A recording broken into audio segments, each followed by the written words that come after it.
Thank you. So there's lots and lots to say about this. Obviously, there are three rather large events. It's a book that very much, I think there's, of the different ways you can tell this history, there's a way of doing it that's very like, and we all know what happened next. And there's a way of writing it as if you don't know what's going to happen next. And this is a book that very much felt in the latter category. So first, Simon, could you introduce your 6 journeys and 6 protagonists? Because obviously we know what the 3 countries are, but there's sort of 3 journeys in the places in question, and there's 3 journeys taken by people coming from outside to write about them. 2 of which I know well, 1 of which I don't know at all. So could you tell us what they are? Yes, I can tell you what they are. Yes, that's good. So the 3 journeys by revolutionaries. The 3 revolutionaries are Lenin, Mao, and Fidel Castro. And the 3 revolutionary journeys are, firstly, Lenin's return to Petrograd from exile in Zurich in April 1917, aboard the so-called sealed train. For Mao, it's the Long March of October 1934 to 1935, which becomes a kind of foundational legend, really, in the formation of the People's Republic of China. And we've got Fidel Castro's return from exile in Mexico in early December 1956 aboard the Granma, this slightly rickety leisure yacht. And then the 3 other journeys are the journeys by the journalists, 3 American journalists who travel to Russia, China, and Cuba to report on these revolutions or these revolutionary movements. So John Reed travels from New York to Petrograd in the summer of 1917. It takes him a month to get from New York to Petrograd. He arrives just in time to witness the October Revolution. The second journalist is Edgar Snow, a Missourian who has been living in China for 8 or 9 years before he gets this brilliant opportunity in the summer of 1936 to travel to a communist-controlled area of China where Mao and his Red Army have relocated after the Long March. And he's the first Western journalist to travel to a communist-controlled area of China and report back. And then the third journey is, the third journalist's journey is Herbert Matthews of the New York Times, veteran war correspondent, highly respected journalist who in February 1957 gets this opportunity to be smuggled into the mountains, the Sierra Maestra Mountains, for a clandestine meeting with Fidel, who at the time the Cuban government is claiming he's been killed. And obviously he hasn't been killed. Matthews interviews him and writes it all up for a front page scoop on the New York Times, which is published on the 27th of February, the 24th of February 1957. And so, yeah, the 3 journalists are traveling, witnessing and reporting, and the revolutionaries are revolutioning. Yeah. I mean, one of the things that struck me about the book is it brings out quite a lot of the sort of distinctive sense of place and the differences between these 3 very different times and places. You know, the sort of northwestern Russia and St. Petersburg in particular, and Finland actually to a large degree in the 1910s, China in the 1930s, and also Shanghai has a sort of role before you coming to a Long March, and the Caribbean in the 50s. And so you sort of bring out a lot of details about this, like some of which have stuck in my head quite a lot, like the regular sort of stops on the way of Lenin's sealed train as it kind of goes from Zurich north through north through Germany, up through Sweden, and sort of down through Finland. It's a very weird route, and sort of stopping on the way for usually doing things they probably ought not to be doing, such as hanging out with the Swedish workers' movement and so forth. So can you talk a bit about the sort of differences between those 3 places and times, because that kind of came out quite sharply. Yeah, that's really interesting, because they're definitely very different places, and and contexts. And so for Lenin, certainly when he gets out of Germany and can move more freely, he's constantly trying to find out what's happening in Sweden, in Finland, with the workers' movements. He's usually in each town there's some reception that's been put on by the local mayor and trade union leaders, and he's preaching the gospel of world proletarian revolution. His comrades are usually eating the buffet and he's giving speeches. Lenin's giving speeches. And in a strange way, John Reed does the same one, because he makes this very similar journey up through Scandinavia down into Petrograd. And he's sort of in a different way, but similarly committed to global working class revolution. Is also very keen to kind of take the temperature of these movements. It's a time when I think they're thinking that there's a possibility of there being a more global proletarian revolution than turns out to be the case. In China, it is very different. Partly, the social structure of China is much more dominated by the peasantry, which is where Mao's big contribution comes in, because unlike many of his urban, educated, sophisticated comrades and rivals in the party, Mao's a peasant. He's a peasant. He believes in the peasantry. Also, a big thing for Edgar Snow when he arrives to write about it. I mean, John Reed didn't have to have a load of inoculations before going to cover, the Russian Revolution, and obviously Edgar Snow made sure that he had. There's a little list, isn't there, of kind of like Maxwell House, ground coffee, fags. What was the other one? Shaving foam. Shaving foam. Razor blades. Razor blades, shaving foam. And a load of inoculations. Yeah, so he's quite different. He's still feeling pretty queasy on the train as he leaves Beijing to travel south. And I mean, the journey that Snow makes is very different. It's often the terrain is very foreign. It seems almost alien. It's a very different kind of environment to what's happening in Russia in 20 years earlier. Cuba's more fun, right? It seems more fun. I mean, it's not so fun if you're on the grandma, because it's a bit of a disaster and a lot of them get killed. But it's a kind of despite the pile of Hershey bars that they're saved for the purpose. Inadequate pile of Hershey bars, not enough. But that's a very different kind of environment. So, but I guess both the China and the Cuban ones, the revolutionary movements, their bases are not urban, right? They're based in the mountains or in the hills. Yeah. There was various kind of, I thought it was quite subtle connections between the sort of revolutionaries, all three of the people making the kind of first journeys, the non-journalistic journeys, were, and I think the enormously striking thing is they were all revolutionaries first and foremost, before anything else. Very much people who regarded the point of being a revolutionary is that you make a revolution, and otherwise there's not.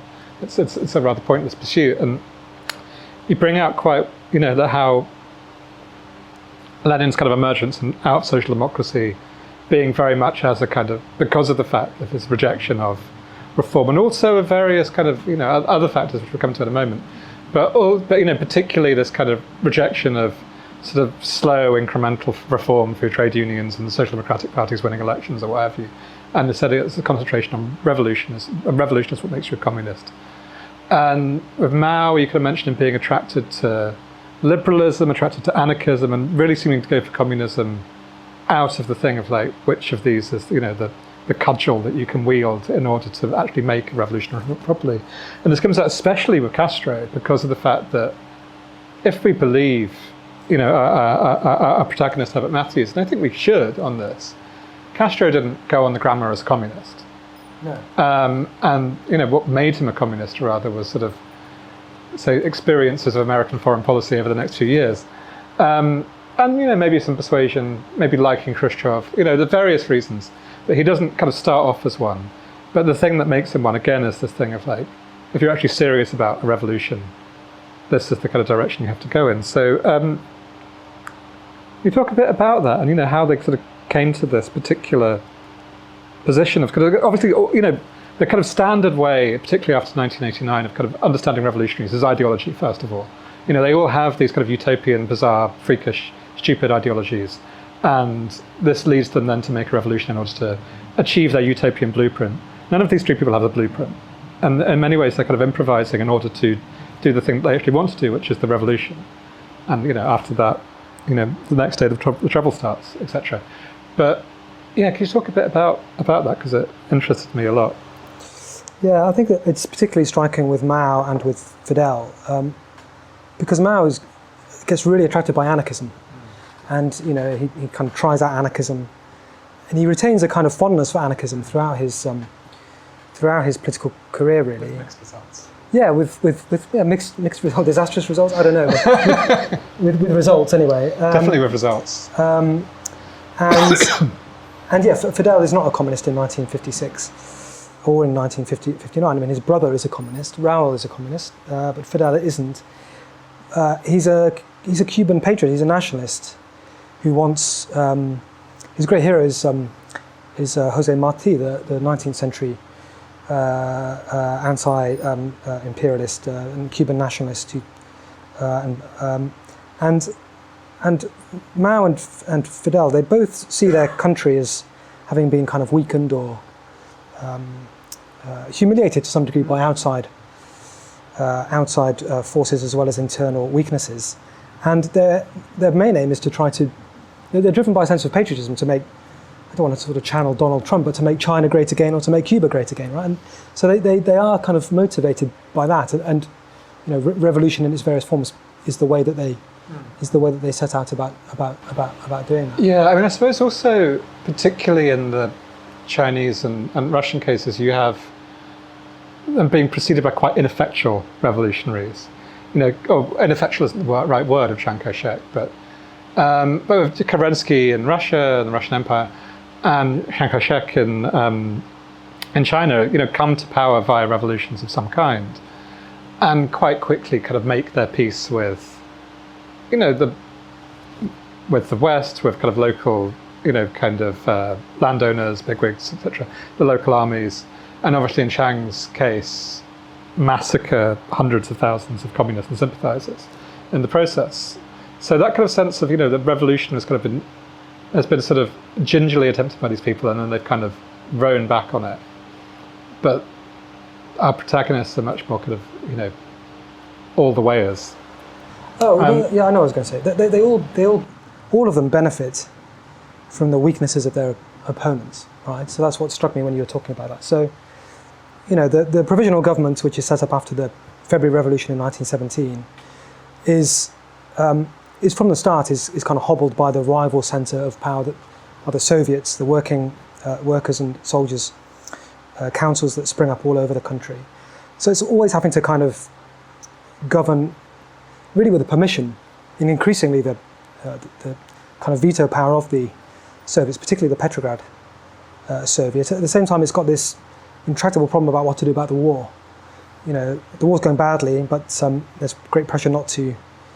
From Russia's allies to stay in the war, and gradually the thing starts to fall apart, and that gives the opening to Lenin and the Bolsheviks, right? In China, I mean, you could, Chiang does throw a lot at the communists to try to destroy them, and doesn't quite manage it. Yeah, but I mean, it kind of emerging out of this. Obviously, I assume that Houseman's an audience reasonably familiar with the saga of the Chinese Revolution, but it is a kind of situation where there's a sort of series of failed revolutions, first in 1911, and there's the May 4th movement, and then there's the alliance between the Nationalist Party and the Communists, which obviously ends with Chiang Kai-shek massacring the Communists. So there's this kind of long process of, and then there's attempts to kind of found a Soviet in Jiangxi, and it doesn't really, again, they kind of get kind of hounded out of there. Yeah. And it's only really the failure of that brings Mao to the leadership, really. So it's this kind of long process of kind of failed attempts that lead up to it. And I mean, Mao had been quite supportive of the alliance with the nationalists in the mid-1920s. And then Batista, he lets Fidel go. He says he sentenced to 15 years in prison. After 2, you're free. You can go. Pressured by the Americans, big mistake. And that thing about the Americans, because the kind of, I think this comes out partly because the 3 journalists are all Americans, but also just so much of it seems to be about sort of particular breaks, what kind of leads someone to one sort of politics into another. And the thing that seems to have pushed all three of them into revolution and into communism seems in each case to have been a thing that's not happening within their societies as such, but a thing that's happening in the world that affects that society. So, for Lenin, the thing that kind of brings him out of kind of mainstream social democracy and his kind of previous kind of, fealty to people like Karl Kautsky and the German Social Democrats is the war. It's the First World War, and, the kind of horror at the fact that the workers' movement in much of Western Europe just lines up and votes for this completely indefensible slaughter. Similarly with China, there's a kind of question of, how it relates to imperialism and how it relates to, as a country that was at that point, I think one could say semi-colonial. The big cities all more or less dominated by the West in one way or another, enormous amounts of resources being extracted from it, a country that very much been driven into poverty over the previous 100 years. And you kind of mentioned it sort of being a kind of making great, but there's also a feeling of, in relation to the world, that the Russian Revolution seemed like a power in the world that would emerge that wouldn't be colonial. The famous thing of the Bolsheviks coming to power and saying they're going to abandon all of the Russian concessions in China, which of course they don't actually do, but they promised to. And obviously in Cuba, the kind of interim point between them actually taking power and between them explicitly becoming communists is trying to do the things that they think are part of their programs, which are nationalizing various American-controlled businesses and banks. And the reaction to that from the US and the kind of horror from the US to that, and then Khrushchev coming in and going like, we can help you out. It's a specific thing that pulls Castro where he goes. So they all kind of react. The thing that kind of make, it's war and imperialism seem to be the kind of common things that kind of push them into these extreme positions, and that's it seems topical. So I'm kind of curious about that. I mean, they're all revolutions which are designed to attack or destroy imperialism. So, Lenin's great hope in the autumn of 1917 is not that there's going to just be a proper, as he would say, a kind of proper socialist proletarian revolution in Russia, but it's going to affect the whole of Europe and perhaps even beyond. And it's the Great War which crystallizes that for him. For Mao in China, he sees that China's been weakened by European and American interference, colonialism, exploitation, and so part of the kind of the revolutionary project is to take on the imperialists, and that becomes a running theme throughout the Chinese, not just the revolution, but the revolutionary state and the People's Republic. It becomes an icon of, or a leader of global anti-imperialism in the 1950s and 1960s. In a similar way to the role played by Cuba. I mean, the idea, certainly for many Americans at the time, that Cuba was a victim of American imperialism would have seemed valiant, because America prided itself on its own anti-colonial kind of beliefs or supposed commitments, right? But Cuba was run as a de facto economic colony. I mean, you mentioned it being in the constitution of Cuba, essentially, as an American veto. Yeah, until the 1930s, when that's removed by under the Franklin Roosevelt administration. But even, it's the American companies which control the Cuban economy. And when Fidel and his movement take power, they're determined not just to be kind of nominally independent. Fidel says at one point, it's very easy to kind of sing a national anthem and raise a flag, but you can't be politically free unless you're economically free. Yeah. And that sets him on a collision course with Washington, which it's always going to be hard to come to some accommodation with American business interests if you're fully committed to challenging. And that clash ultimately pushes the Cuban Revolution towards an alliance with the Soviet Union, because that's the only way they can protect the revolution from an American-sponsored counter-revolution. Moving on to our three American travellers, they're all guys. They're all well educated. They're all kind of wasps of one sort or another. They're all quite a kind of American establishment group of people to one degree or another. Maybe Reed slightly less, but all three of them kind of, to a degree, are people who are. I suppose Reed was already known as revolutionary when he went, and the other two very much not. And I think, Matthews, I don't think ever really did regard himself as a revolutionary in any way. But I'm kind of intrigued as to their motivations, what brings them there, and also what they find there. I was thinking a lot about an essay by the German poet Hans Magnus Enzensberger from the 70s called Tourists of the Revolution, which he wrote after a long spell living in Cuba. And he's basically like, we all want to go there and participate in the revolutionary process, and we can't because of the fact that we're, white, affluent Western tourists, and we can't get away from that, and there's no point in pretending that you can. And in Enzensberger's case, this brings them to a kind of gradual drift rightwards. But I'm kind of interested a bit in their tourism, and that they're kind of, and it being anticipatory, but also about what happens then to them when the revolution wins.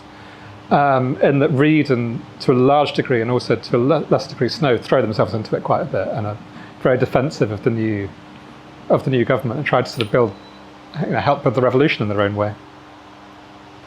Yeah, so Reed, John Reed, is he's lots of things. He's a bohemian, he's a poet, he's a radical journalist. He's been he made his name writing about U.S. labor disputes and the clashes between union activists and striking workers and big business, the Rockefellers and Carnegies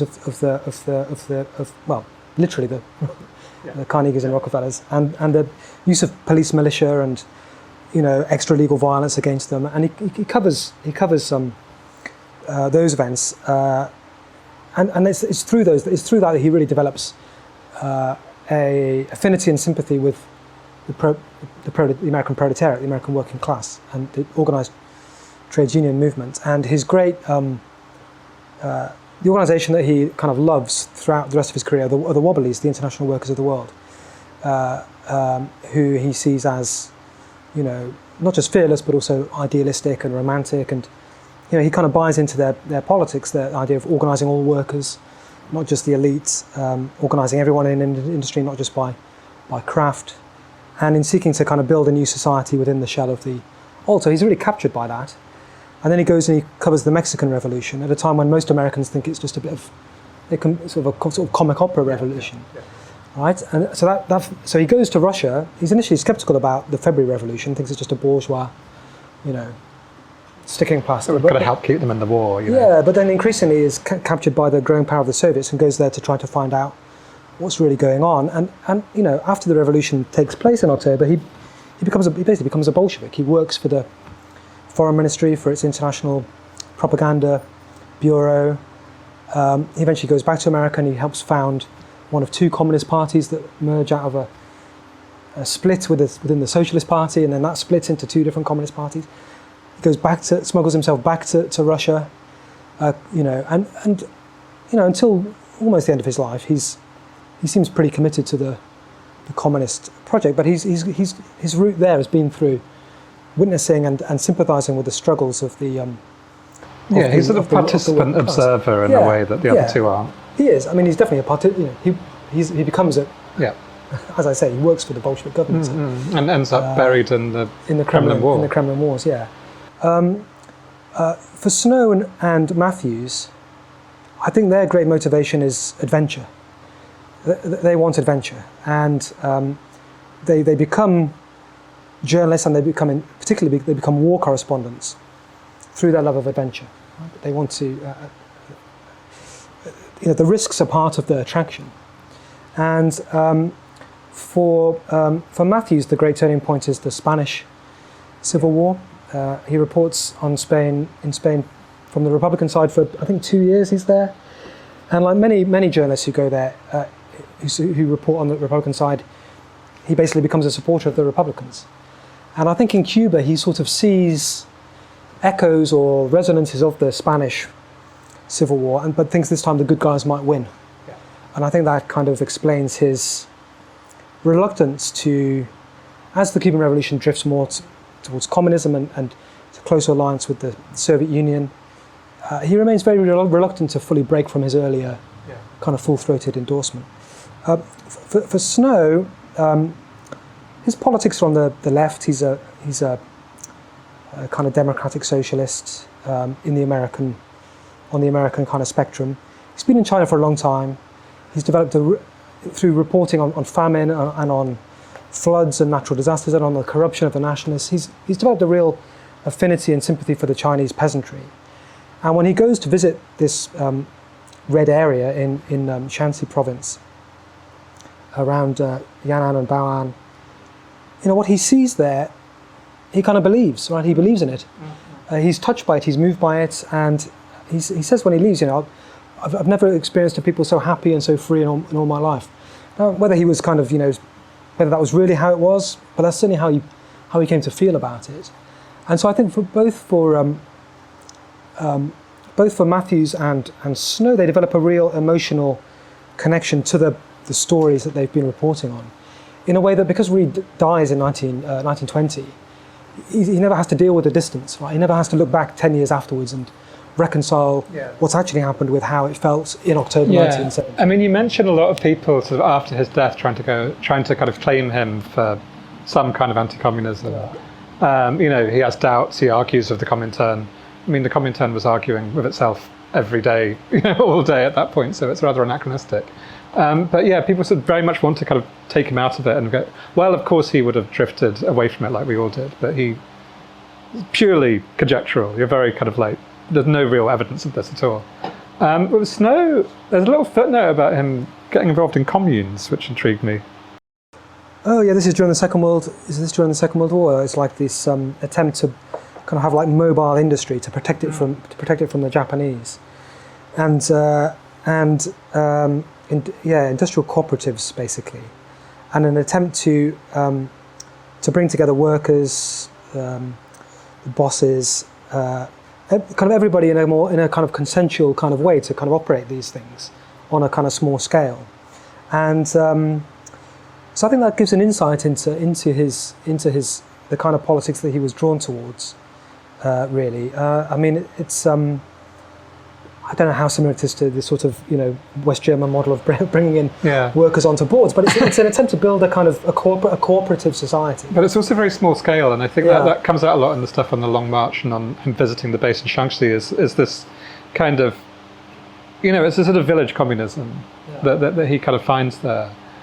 You can't really imagine Warren Beatty and Diane Keaton there like you can in 10 Days to Shock the World. Obviously, Red's the film which I'm referring to is mentioned in the book.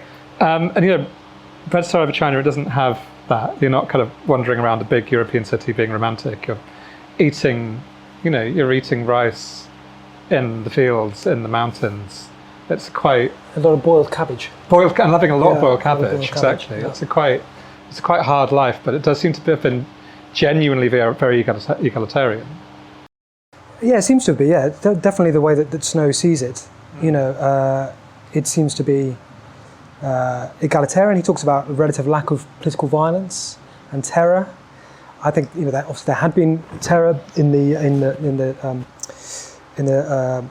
Jiangxi base and on the way there, but at this moment it's relatively terror free. I think because of where they end up, there aren't that many landlords to beat around the head, so that shapes it too. But yeah, I mean, he makes an effort to go and talk to ordinary soldiers and workers and peasants, and he's not constantly just talking to the leaders. And he is struck by the kind of society that he thinks is in embryonic form there in 1936.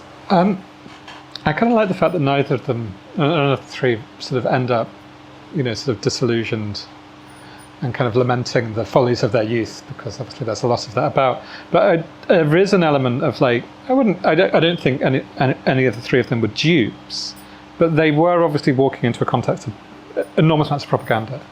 And I'm kind of curious to what the degree that you think they were conscious of writing propaganda and the degree to which they were propagandized.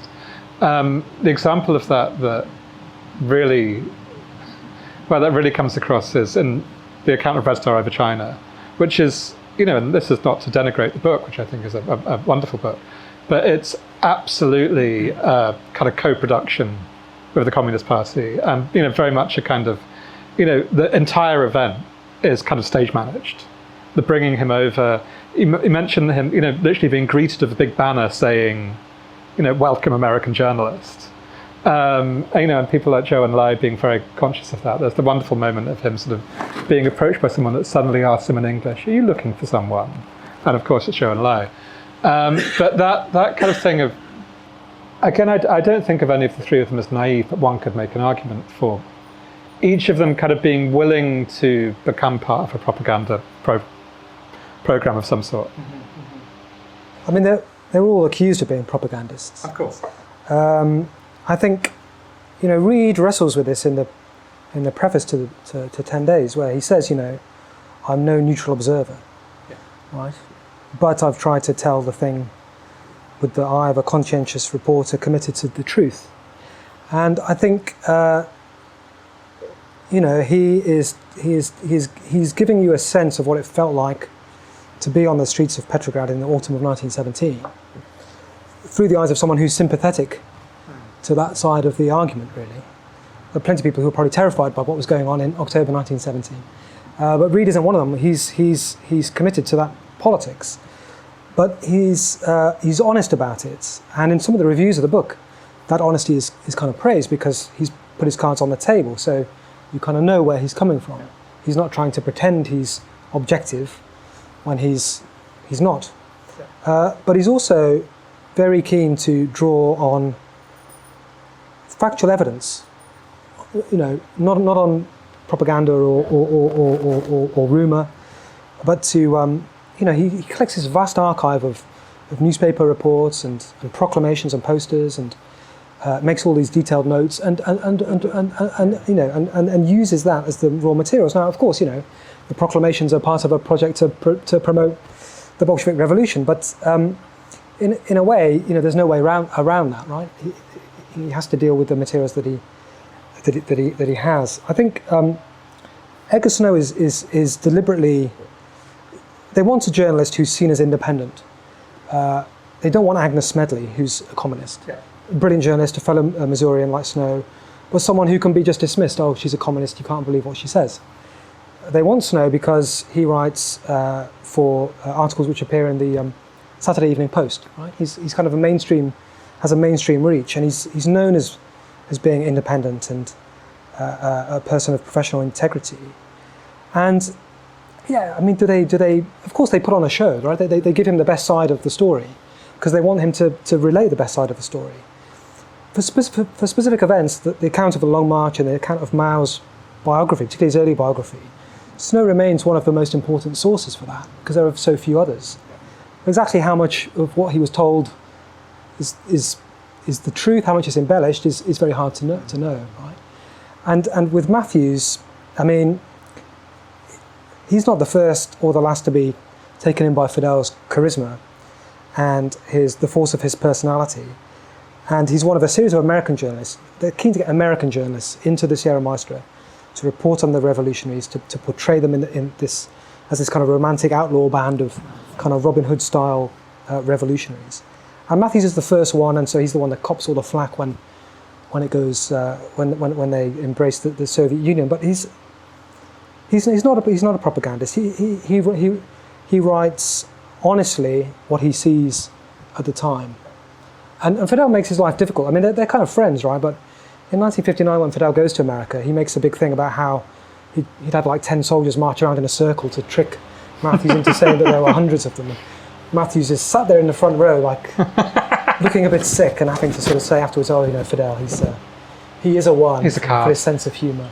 But that brings us to the sort of influence that the books have. I mean, they're influencing events and they're influencing each other. I mean, one of the things that's quite elegant in the book is each one sort of influences the next. There's people, in the 1930s in China reading 10 Days You Shook the World. There's people, in Cuba and in the kind of third worldist movements that Cuba inspires, reading Red Star Over China. And, there's kind of process of the kind of ball gets kind of kicked along and then picked up and then kicked along and then picked up. But their influence on the events themselves, particularly in the case of Red Star Over China and in the case of Cuba, interests me. But and the latter case, you have Guevara basically going like, more or less admitting, we were a bunch of chancers and he made us sound like the revolutionaries we really wanted to be, and that kind of helped sort of spur them on to actually, be this thing. And there's a similar thing of lots of the battles described in Red Star over China being, somewhat less decisive, let's say, in the, in the story than they actually were. But the kind of,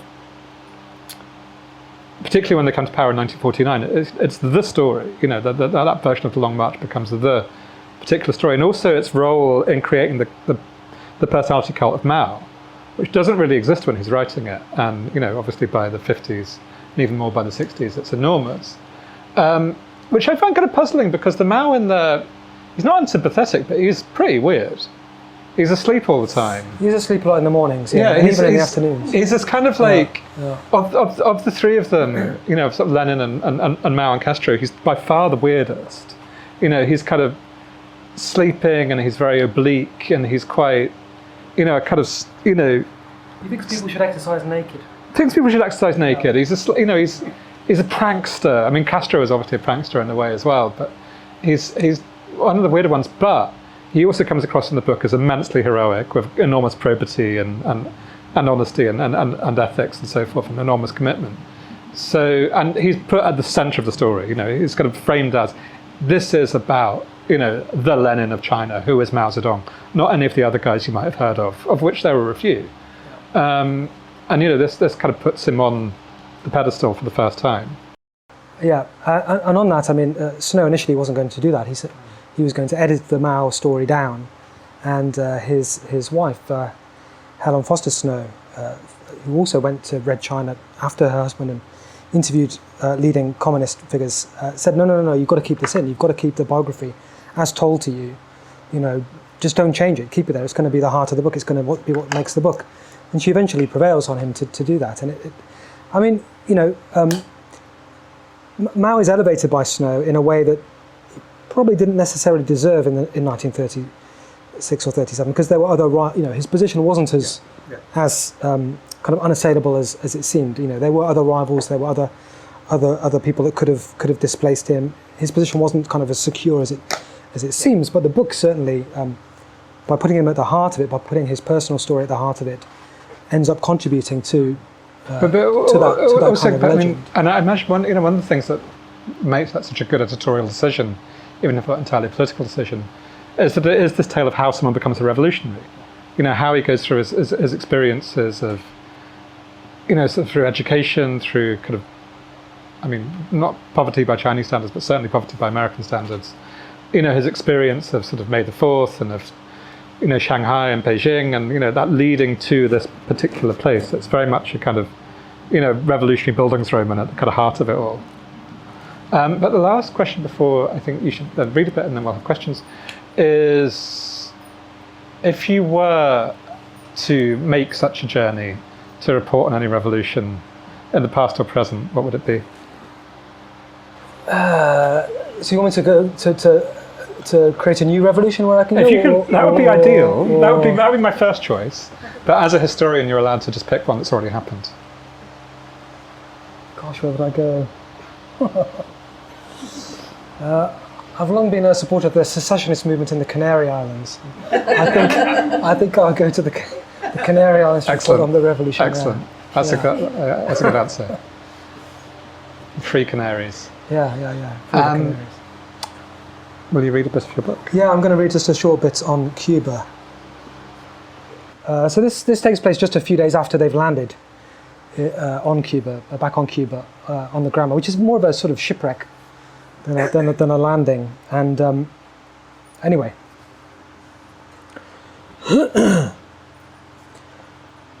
With Batista's forces now hot on their tails, the rebels' only hope was to reach the Sierra Maestra mountain range to the east, whose high peaks offered relative sanctuary and a chance to regroup. The ragged band of revolutionaries pushed on, often marching at night to avoid the attention of spotter planes, sucking on sugarcane for sustenance and, occasionally, receiving help from local peasant families. But, as Che put it, these were truly terrible days. Malnourished, desperately thirsty, and suffering from fungal infections and painful open blisters, they were an army of shadows, ghosts. By the morning of Wednesday, the 5th of December, the party was on the verge of total collapse. Some men were fainting while others begged for rest. There was no choice but to stop. They had reached a place called Alegria de Pio, joy of the pious, nothing more than a small grove of trees, bordering a sugarcane field on one side and open to some valleys on the other, with dense woods starting farther back. Most of the men stretched out and slept. Later that afternoon, Che was leaning against a tree, chatting to a comrade and munching on a couple of crackers and half a sausage, when the first shot rang out. Betrayed by a guide who had left the camp earlier in the day, the compañeros found themselves under attack from Batista's troops. As fighter jets and B-26 Marauder bombers swooped low over the woods, strafing the rebel position, an infantry unit opened fire. Juan Almeida, Fidel's first lieutenant, bellowed out, "Nobody surrenders! Nobody surrenders!" and the rebels returned fire. One of the men, Universo Sanchez, described how in the confusion, the comrades started falling back toward a plantation that had been set afire by incendiary bombs. I had sores on my feet.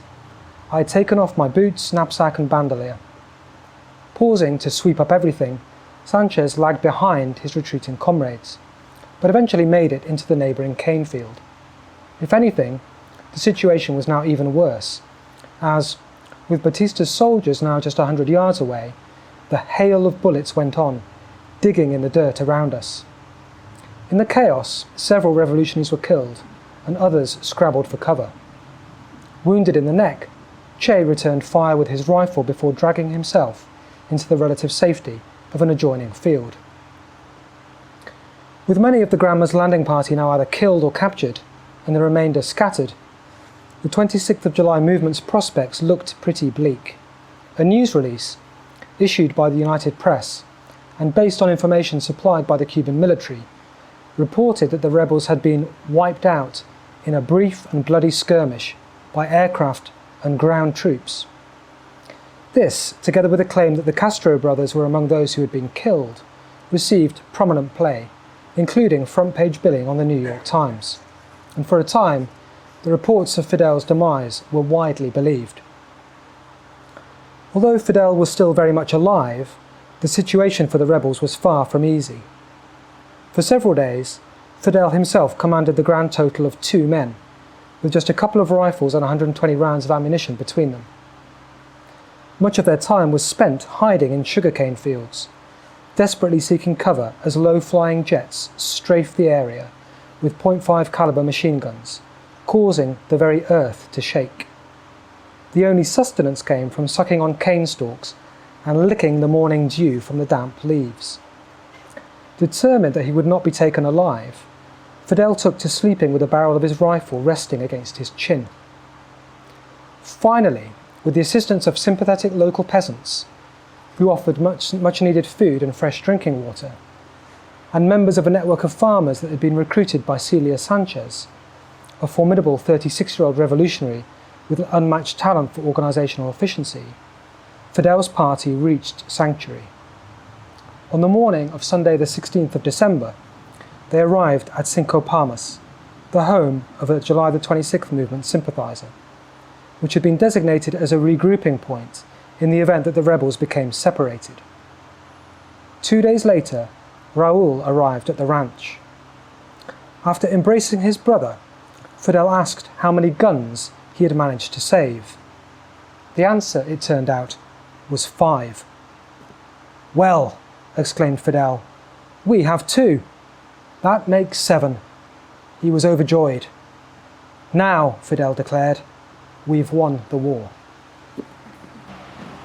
Simon, thank you.